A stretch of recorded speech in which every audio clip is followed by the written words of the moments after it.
Bonjour à toutes et à tous. On va démarrer, notamment parce que vous êtes nombreux dans cette salle et ça me fait très plaisir. Et merci d'être là. Mais on est aussi retransmis, vous savez, on est tous maintenant dans les modes hybrides, donc on est aussi transmis en direct. Donc bonjour à tous ceux qui sont derrière leur écran, qui sont des millions à nous regarder, bien entendu.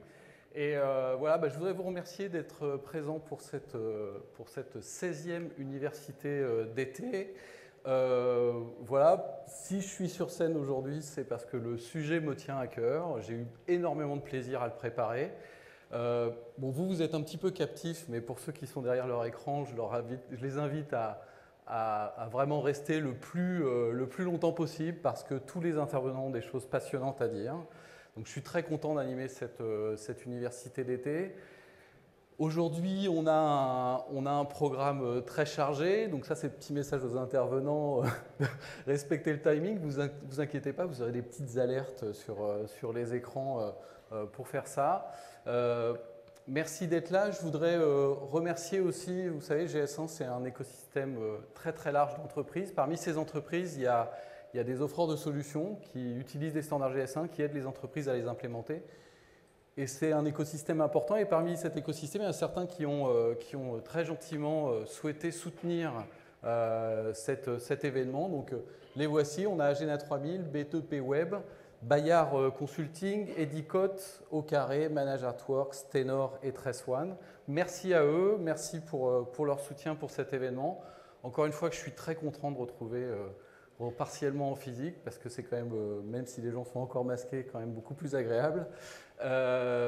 Voilà, donc pourquoi ce sujet alors oui, dernier point, parce que excusez-moi, je ne suis pas présentateur professionnel, donc j'oublierai forcément des trucs.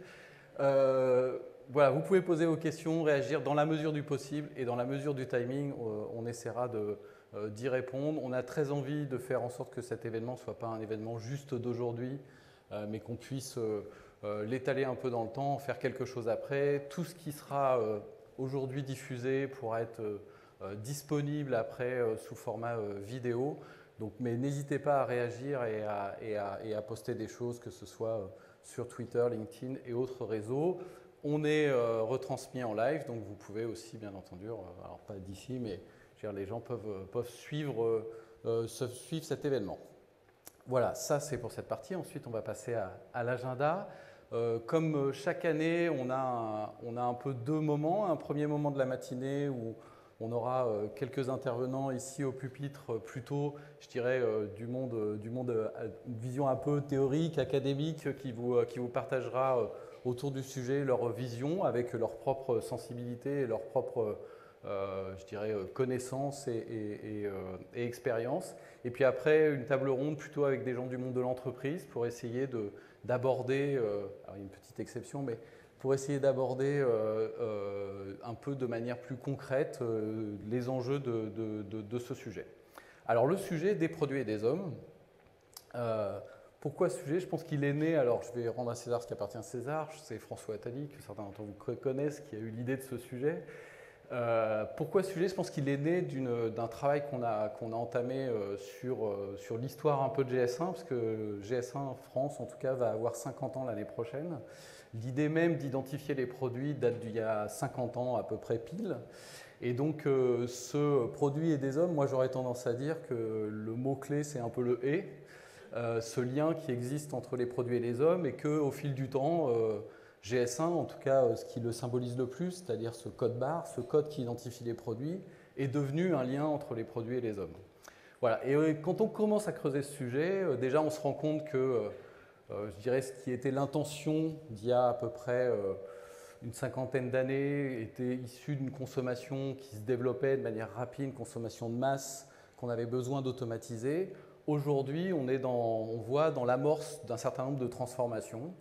Et c'est ces transformations qu'on veut essayer d'explorer par ce sujet. Donc c'est à la fois des produits et des hommes, mais aussi cette relation, comment on a essayé de trouver un sous-titre qui exprimait ça, mais comment d'une certaine manière, on est un peu, je dirais, on façonne notre consommation, mais en même temps notre consommation nous façonne aussi. D'essayer de voir les liens qui existent dans cette consommation, comment on est en train d'essayer de la rendre plus durable et qu'est-ce que ça veut dire derrière ça. Et puis ces changements, on va dire que que le monde de la consommation peut trouver et explorer ces notions-là. Et quand on commence à travailler là-dessus, quand on travaille chez GS1, on arrive aussi sur une notion qu'à mon avis on va traiter pas mal, qui est la notion de l'identité. Alors qu'est-ce qu'on entend par identité des produits? Nous on fait des identifiants, donc on donne une identité, je dirais, ponctuelle aux produits, en tout cas on aide les entreprises à le faire. Mais cette notion d'identité, elle revêt d'une certaine manière un certain nombre de caractéristiques très modernes. Et explorer ça, moi j'ai eu énormément de plaisir, encore une fois, je veux vraiment je vous vends la mèche, mais énormément de plaisir à préparer avec nos invités ce sujet, parce que c'est un sujet passionnant. Je ne sais pas si on aura une seule université d'été pour tout traiter. Probablement qu'à l'issue de ça, d'autres questions se poseront qu'on pourra traiter pour nos 50 ans l'année prochaine. Voilà, donc un beau programme, vous voyez une table ronde avec plein de gens super intéressants, on aura le temps d'y revenir. Mais comme chaque année, parce que c'est la coutume, mais aussi parce que c'est mieux placé pour faire cette introduction, je vais demander à Philippe Lemoine, qui est président de la FIG, mais qui est surtout pour moi le coprésident du conseil de surveillance de GS1 France. Donc Philippe, à toi la lourde charge de faire cette introduction.